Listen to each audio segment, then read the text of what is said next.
7 दिन लगातार बारिश हुई महाराज। इंद्र महाराज सोच रहे हैं कि बारिश करेंगे, डर जाएंगे, बदला ले लेंगे ब्रजवासियों से।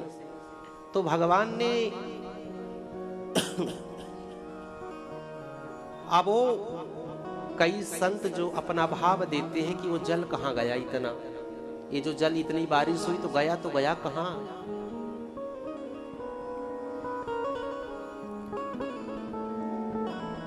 जितना भी बारिश हुई मूसलाधार प्रलयकालीन बारिश, उस जल को सब। एक घटना है रामावतार की कि मैया सीता ने एक दिन राम जी से कहा, मैया सीता ने राम जी से, राघव जी से क्या कहा कि कोई ब्राह्मण को, ऐसे ब्राह्मण को लाओ जिसको मैं कम से कम 10-50 पूरियां खिला सकूं,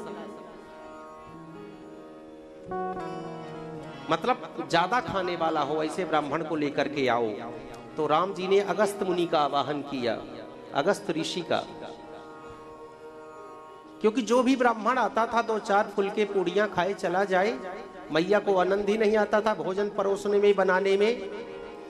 तो एक दिन राघव जी ने अगस्त ऋषि का आवाहन किया कि प्रभु जी अपने प्रभाव को आज दिखा दो आप जगत जननी के सामने, किशोरी जी के सामने। तो अगस्त ऋषि आए और भोजन करना शुरू किए।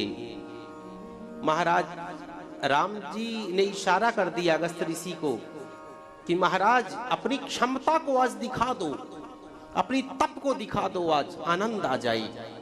और ये रहस्य मां सीता को नहीं पता है।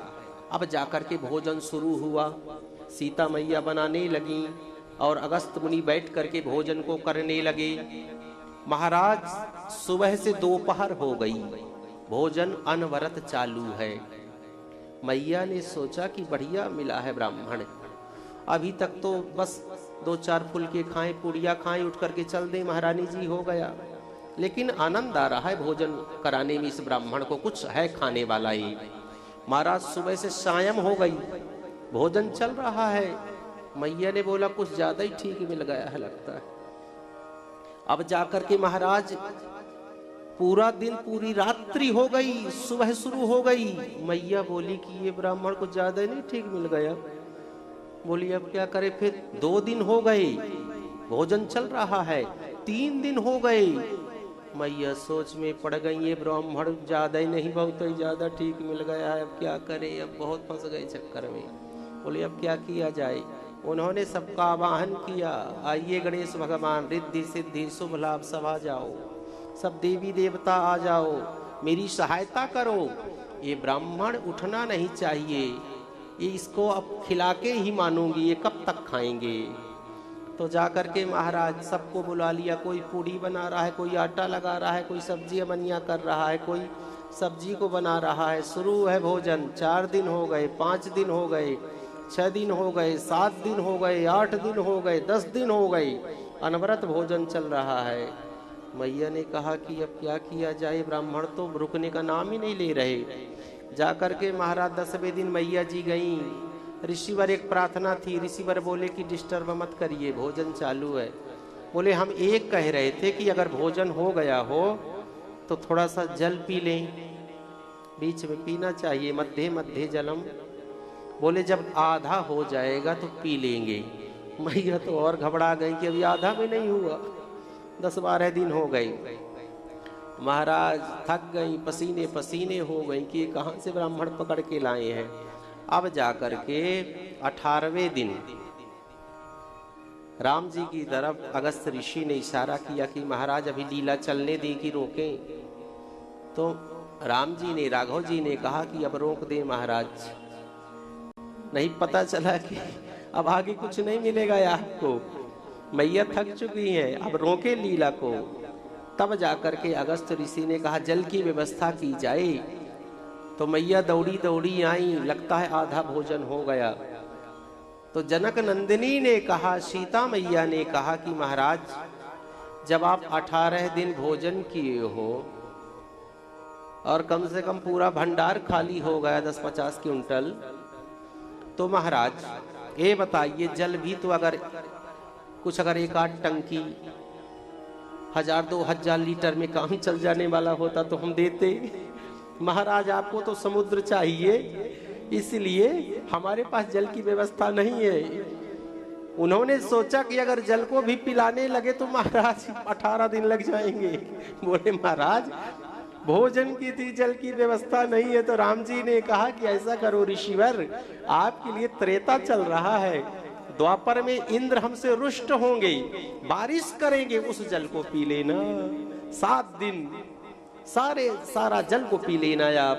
तो वही अगस्त ऋषि आज जितना भी बारिश हुई अगस्त मुनि पी गए सारे जल को, सारा जल बिल्कुल। और सुदर्शन चक्र से भगवान ने आज्ञा दी और सब पूरे ब्रजमंडल को सुखा दो जहां जहां जल भरा है। ये हुआ 7वां दिन हुआ। इंद्र ने अपने दूतों से इंद्र ने कहा कि जाओ ब्रज को देखो, अब तो डूब गया होगा, जलमग्न हो गया होगा, वहां जल ही जल होगा, जाओ देखो, तनिक देख करके आओ। जब इंद्र के दूत आते हैं तो देखते हैं, बोले महाराज वहां धूल उड़ रही है।